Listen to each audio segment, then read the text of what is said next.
बिस्मिल्लाहिर्रहमानिर्रहीम। अस्सलामु अलैकुम प्यारे दोस्तों, आज की इस वीडियो में हम जानेंगे 14 ऐसी चीज़ों के बारे में, यानी 14 ऐसे कामों के बारे में जिनको करने से घर में बेबरकती आती है, गरीबी आती है, तंगदस्ती आती है, मोहताजी आती है। यह तमाम की तमाम चीज़ें हम आपको अपनी तरफ से नहीं बता रहे हैं, बल्कि इन चीज़ों से बचने की तालीम हमें बुजुर्गान दीन औलिया अल्लाह देते हैं, और बहुत सारी चीज़ें तो कुरान और हदीस से भी साबित है।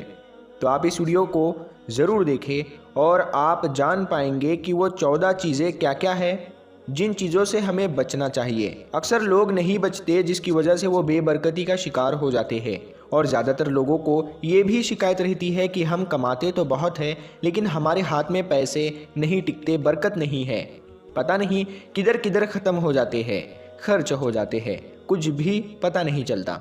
इसीलिए प्यारे दोस्तों, आप इस वीडियो में जानेंगे वो 14 चीज़ें और 6 ऐसी चीज़ें जिन 6 चीज़ों से बीमारियां भी आती है, और अक्सर लोग इन चीज़ों को कर जाते हैं, और ये चीज़ भी कुरान और हदीस से साबित है। हम आपको बताने की कोशिश करेंगे, आप बचने की कोशिश करें। तो सबसे पहले जानते हैं कि वो 6 चीज़ें जिन चीज़ों से बीमारी आती है, उन चीज़ों से बचना ज़रूरी है। नंबर 1, सबसे पहले नंबर पर खड़े होकर पानी पीना। खड़े होकर पानी पीने से जिगर में तकलीफ होती है और पानी सही से हजम नहीं हो पाता, फिर इंसान बीमार हो जाता है। इसीलिए सुन्नत को फॉलो कीजिए, बैठकर पानी पीजिए, 3 सांसों में पानी पीजिए। ये आपके लिए और आपकी सेहत के लिए बहुत ही बेहतर रहेगा। नंबर 2, नंगे सर बैतुल खुला जाना। नंगे सर बैतुल खुला जाना, इसमें क्या मसलिहत है?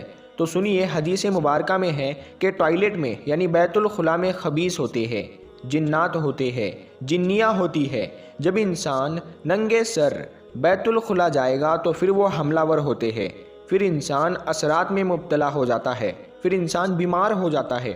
इसीलिए अपने सर को ढाँप कर बैतुल खुला जाने की कोशिश कीजिए, ताकि आप जिन और जिन्नियों या खबीस के हमलों से बच सके। नंबर 3, नहाने की जगह पेशाब करना। नहाने की जगह पेशाब करने से क्या होता है कि इंसान के माइंड में शक व शुबहात जन्म लेते हैं, और जब इंसान वज़ू करता है या गुस्ल करता है, कुछ भी छींटे पड़ जाए तो इंसान के अंदर, इंसान के दिल में ये डाउट होना शुरू हो जाता है कि कहीं मैं नापाक तो नहीं हो गया। और नहाने की जगह पेशाब करने से भूलने की बीमारी भी आती है। इसीलिए आप नहाने के जगह पेशाब करने से बचिए। नंबर 4, बैतुल खुला में बातें करना।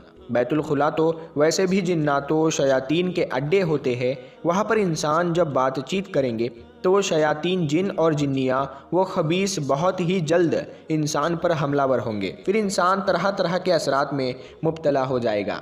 इसीलिए टॉयलेट में बैतुल खुला में बातचीत करने से परहेज़ करना चाहिए। नंबर 5, मगरिब के वक्त सोना। मगरिब के वक्त सोने से इंसान के दिमाग पर असर पड़ता है, और हदीस में भी है कि मगरिब और ईशा के दरमियान नहीं सोना चाहिए, यानी जब तक आप ईशा की नमाज ना पढ़ ले तब तक ना सोए। हदीस में इससे मना किया गया है कि ईशा की नमाज से पहले कोई सोए, तो आप कोशिश कीजिए कि ईशा की नमाज पढ़ने के बाद ही सो जाए, मगरिब के वक्त कोई ना सोए। हाँ, अलबत्ता कभी कभार किसी बीमारी की वजह से, किसी उज्र की वजह से सोना पड़े तो वह अलग सी बात है, लेकिन मामूल बना लेना ये बहुत ही गलत बात है। नंबर 6, बग़ैर हाथ धोए खाना खाना। बग़ैर हाथ धोए खाने से इंसान बहुत सारी बीमारियों में गिरफ्तार हो जाता है, मुब्तला हो जाता है। पता नहीं हाथ कहाँ कहाँ हमने इस्तेमाल किया होता है, जरासीम उसे लग जाते हैं उसमें। अब हम ऐसे ही बग़ैर हाथ धोए खाना शुरू कर दें तो वो जरासीम हमारे अंदर जाकर तरह तरह की बीमारियाँ फैला देंगे। इसीलिए बग़ैर हाथ धोए खाना खाने से मना किया गया है। आप हाथ धोए उसके बाद खाए या पिए, इससे आपके लिए ही बेहतर है। अब जानते हैं वो 14 चीज़ें जिन चीज़ों से घर में गरीबी आती है, तंगदस्ती आती है, बेबरकती आती है, मोहताजी आती है। नंबर 1, सबसे पहले नंबर पर फ़कीर को झिड़कना। फ़कीर को झिड़कने से अल्लाह तबारक व तआला उस इंसान के रोज़ी में बरकत नहीं देता, क्योंकि बाज़ दफ़ा और बहुत सारे वाक़यात ऐसे भी है, कभी कभार फ़कीर हमारे पास अल्लाह ताला की तरफ से आता है और हमारा इम्तिहान लेने के लिए आता है। एक वाक़या है, अगर हम वो वाक़या बताएंगे तो वीडियो लंबी हो जाएगी, इसीलिए फ़कीर को नहीं झिड़कना चाहिए। अगर आपके पास कुछ हो तो उसे दे दे, और अगर उस वक्त नहीं है तो आराम से इत्मीनान से कह दे कि मेरे पास अभी कुछ नहीं है, बाद में आ जाइएगा। प्यारे दोस्तों, फ़कीर को नहीं झिड़कना चाहिए। नंबर 2, दूसरे नंबर पर मस्जिद में दुनिया की बातें करना। मस्जिद में दुनिया की बातें करने से नेकियां ख़त्म हो जाती है। एक हदीस में भी है कि मस्जिद में दुनिया की बातें करना गोया के जिस तरीके से लकड़ी को आग में डाला जाए और आग लकड़ी को जलाकर ख़त्म कर देती है, राख कर देती है, इसी तरीके से मस्जिद में दुनिया की बातें करना इंसान की नेकियों को जलाकर ख़त्म कर देती है। इसीलिए मस्जिद में दुनिया की बातें करने से हमेशा परहेज़ कीजिए, कभी भी दुनिया की बातें ना कीजिए। नंबर 3, नंगे सर खाना। नंगे सर खाने से खाने की बेहुरमती होती है, बेअदबी होती है, इससे फिर खाने में बरकत नहीं रहती। इसीलिए आप जब भी खाना खाएं तो सर में कोई कपड़ा, जैसे ख़वातीन वगैरह ओढ़नियाँ डाल ले, और मर्द हजरात टोपी डालने की कोशिश करें, उसके बाद खाना खाएं। इससे खाने की बेहुरमती से आप बच जाएंगे, फिर आपके खाने में, आपके रिज़्क़ में खूब खैर बरकत होगी इंशाअल्लाह। नंबर 4, औलाद को गाली देना। औलाद को गाली नहीं देना चाहिए, औलाद को बद्दुआ भी नहीं देना चाहिए। औलाद को बद्दुआ देने से मना किया गया है।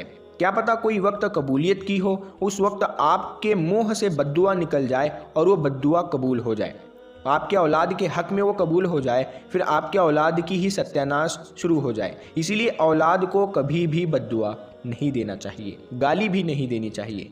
उसके बाद नंबर 5, झूठ बोलना। झूठ बोलना बहुत ही बड़ा गुनाह है और गुनाहों से हमारे रिज़्क़ में तंगी आ जाती है, बेबरकती आ जाती है। झूठ बोलने से बचने की कोशिश कीजिए। नंबर 6, सुबह के वक्त सोना। सुबह के वक्त सोने से हदीस में भी मना किया गया है। हदीस में कहा गया है कि सुबह के वक्त सोना मतलब गोया कि उस इंसान के रिज़्क़ को रोक दिया जाता है। इसीलिए सुबह के वक्त आप सोने से बचने की कोशिश कीजिए। उसके बाद नंबर 7, नमाज कज़ा करना। नमाज कज़ा करने से तो इंसान की ज़िंदगी की बरकत ही ख़त्म हो जाती है। नमाज छोड़ने से इंसान की ज़िंदगी की बरकत ख़त्म हो जाएगी। जब बरकत ख़त्म हो जाए तो फिर उस इंसान की ज़िंदगी में कमाई चाहे कितनी भी हो, अगर उसमें बरकत नहीं है, रोज़ी में बरकत नहीं है, तो फिर वो किस काम की कमाई है, वो ख़त्म ही हो जानी है। इसीलिए आप कोशिश कीजिए कि 5 वक्त की नमाज पाबंदी से पढ़िए। उसके बाद नंबर 8, गाना बजाने में दिल लगाना। गाना सुनना, मौसीकी सुनना, म्यूज़िक सुनना, ये इस्लाम में हराम है, मना किया गया है। अब जब इंसान गाना बजाने में दिल लगाता है, म्यूज़िक में दिल लगाता है, तो फिर उस इंसान के रिज़्क़ में बरकत नहीं रहती, कमाई में भी बरकत नहीं रहती। ये एक गुनाह है। गुनाह की वजह से इंसान के रिज़्क़ में, उम्र में बेबरकती कर दी जाती है। उसके बाद नंबर 9, मेहमान को हिकारत से देखना। मेहमान को हिकारत से नहीं देखना चाहिए।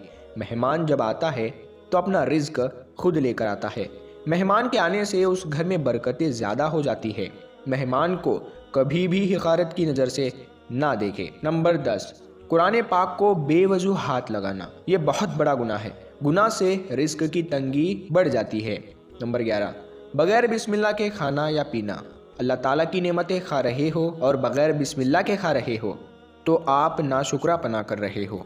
आप कोशिश कीजिए कि जब भी आप कोई चीज़ खाए, कोई नेमत खाए या पिए, तो बिस्मिल्लाह के साथ आप उसे खाइएगा या पिएगा। उसमें आपके लिए बरकत ही बरकत होगी और आपके रिज़्क़ में भी बरकत होगी, आपके कमाई में बरकत होगी। हदीस के अल्फाज है कि जिस काम को भी बिस्मिल्लाह के साथ शुरू किया जाए उस काम में खूब खैर बरकत होगी। अब खाने की चीज़ों में बिस्मिल्लाह पढ़ेंगे तो उस खाने में, उस रिज़्क़ में खूब खैर बरकत होगी। उसके बाद नंबर 12, गुस्ल फ़र्ज़ होने के बावजूद भी खाना खाना। प्यारे दोस्तों, गुस्ल आप जानते ही है कि आपके ऊपर अगर गुस्ल फ़र्ज़ है, आप नापाक है, तो फिर आप खाना नहीं खाना, इससे रिज़्क़ की बेहुरमती होती है। आप पहले पाक साफ़ हो जाए, उसके बाद खाना खाएं, इससे फिर आपके लिए ही ये बेहतर होगा, आपके रिज़्क़ में बरकत होगी। नंबर 13, खाने के बाद बर्तन को साफ़ ना करना। खाने के बाद बर्तन को साफ़ करना चाहिए। हदीस के अल्फाज है कि खाने के बाद तो बर्तन को जो ज़र्रात लगे हुए होते हैं वो इंसान के हक़ में दुआएं करती है कि ऐ अल्लाह, इसको भी तू सही और सलामत रख, इसके रोज़ी में बरकत दे, जिस तरीके से इसने मुझे बर्बाद होने से बचाया।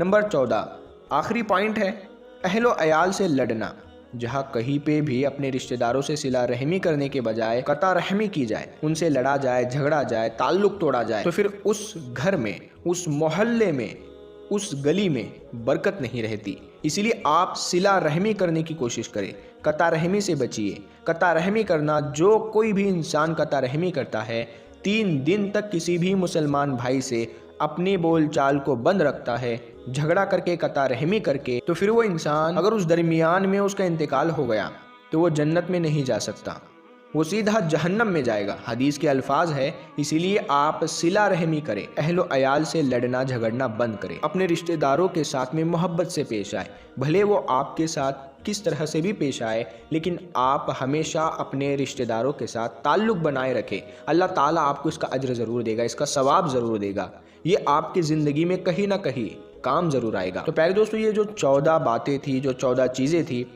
ये बेशक बहुत ही काम की थी। तो आप लोग अगर इन 14 बातों को गौर व फिक्र से देखें और समझें और अपनी ज़िंदगी में इस्तेमाल करें, तो उम्मीद है कि आपके रिज़्क़ में, आपके घर में खैर व बरकत होगी इंशाअल्लाह। प्यारे दोस्तों, हम उम्मीद करते हैं आपको वीडियो पसंद आया होगा। वीडियो पसंद आया है तो वीडियो को लाइक करें, अपने दोस्तों में